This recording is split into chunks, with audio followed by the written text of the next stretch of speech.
everyone. This is Cascadia Inswinger. I am Eddie Smith with my co-host John Floresca, and we are talking Vancouver. No, don't lie to the fans. We're talking Toronto. That's really what this game is about. Yes, I know Vancouver is playing against them, and we're supposed to be for Vancouver, but there's really not much to get excited for if you're at home. If you're Vancouver, you're at home. That's an exciting thing, but No one can be there. no one can be there. Um, Hope for the best. Man, you sound just as depressed as the Whitecaps fans. Hopefully, it's not going to be that depressing of a match as we're all expecting. Um, right now, Toronto sits at the top of the Eastern Conference, and yeah, it doesn't seem like much of a match for Vancouver to really get excited about. Currently sitting at the bottom of the Canadian Championship table And the power rankings and the and power rankings. the goals conceded list. But hey, if you think about this, you're at rock bottom. There's nowhere up to go but up. That is true. There is nowhere to go but up. There's not much else to talk about in this game, but I do have one really interesting stat to bring up. Since MLS has been around, there have been two teams that have gone on a 19-game unbeaten streak.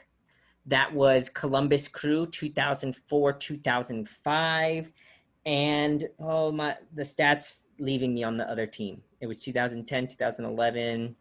I'll have to pull it up later. But there's two teams that have done it. Toronto, which plays Tuesday prior to when we're recording this, if they win or draw against Montreal on Tuesday, they will be at that 19 games unbeaten streak, which means Vancouver gets to try to play spoiler when Toronto comes and tries to break the record. Bad news is, I think Toronto gets the record. Yeah, I have to agree. I think there's only one way this match is really going, and it's really in favor of Toronto. As much as I would really love to be in favor of Vancouver in this one, it's just hard to see it.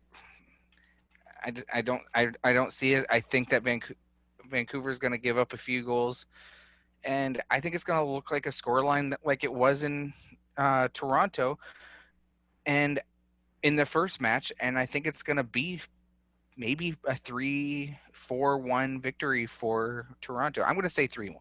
I'll make it closer. Well, I was able to find out that other team, 2010 FC Dallas, went on a 19-game unbeaten run. So we'll know Tuesday on whether or not they're going for the record. I think they will be because they're playing Montreal. And then they head to Vancouver to break that record. There's been a lot of debate, and I'm gonna gear this towards Toronto just because it's talkable material, on whether or not Toronto should be number one in the power rankings or not, because they're only playing against Montreal and Vancouver. I would argue no, because they're not playing anybody, but they're 19 games, 18 games, soon to be 19, maybe 20 games unbeaten. What's your thoughts on that, Eddie? Is Toronto the number one power ranked team in the league right now? I don't think so. Because as you said, they're not facing everyone. They're facing Montreal and Vancouver. Not terribly high ranking clubs with those two. Yeah, I don't see them as a number one. I see them more as maybe top 3, top 4. Well, I hope Vancouver can pull off the upset. That's all I'm saying. I've got this scoreline 2-0 Toronto. So I know you didn't really want to bring them up, but I'm going to bring them up because it's definitely going to be the case of where's Freddie Montero. I have not seen anything anywhere about Freddie Montero being anywhere around this club. I'm curious of if he's going to be in the 18. I think if he does make it into the starting lineup, that does change things a lot for Vancouver. I could definitely see a draw at least coming out of this match. Um, Even if he's coming off the bench, I can see him making an impact in this. Maybe maybe not a victory, maybe not even a draw, but it would at least be respectable. Because I could definitely see Montero getting at least a goal in this match if he gets in.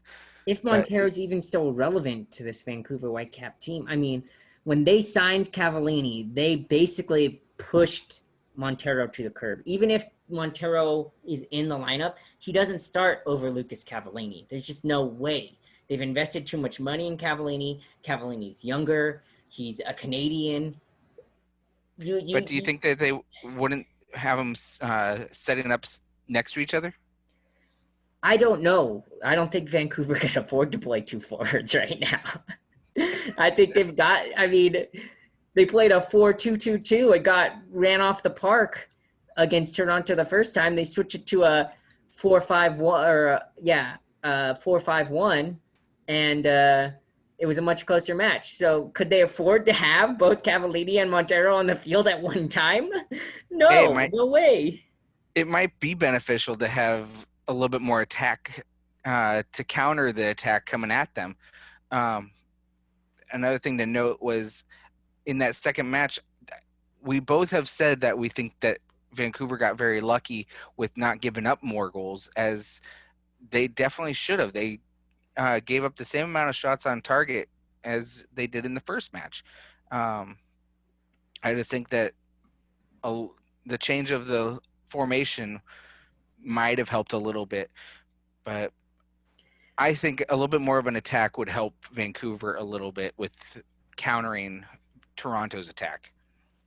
Matt Doyle said it best, though. This Vancouver season is boiled down to getting Hassal practice reps in, making lots of saves because he's going to have to, and then taking all that wonderful money they just got from Alphonso Davies winning the Champions League, because they got an extra few million for that. I don't remember the exact number, but I know that activated a clause, so Vancouver got more money. Then they just traded away their other DP in Wong, and now they have all this money, but they can't spend it because it's coronavirus and no players are really moving right now.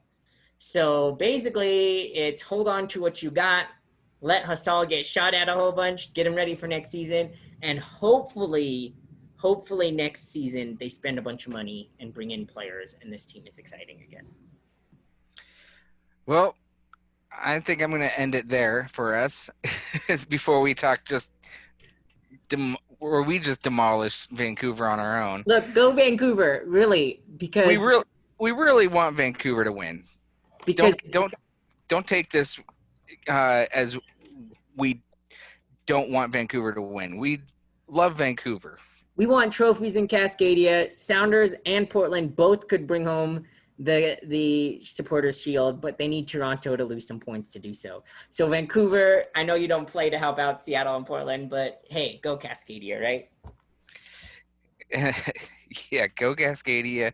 And as always, like, comment, subscribe. We want to hear your thoughts about this Vancouver club. And as always, go Cascadia.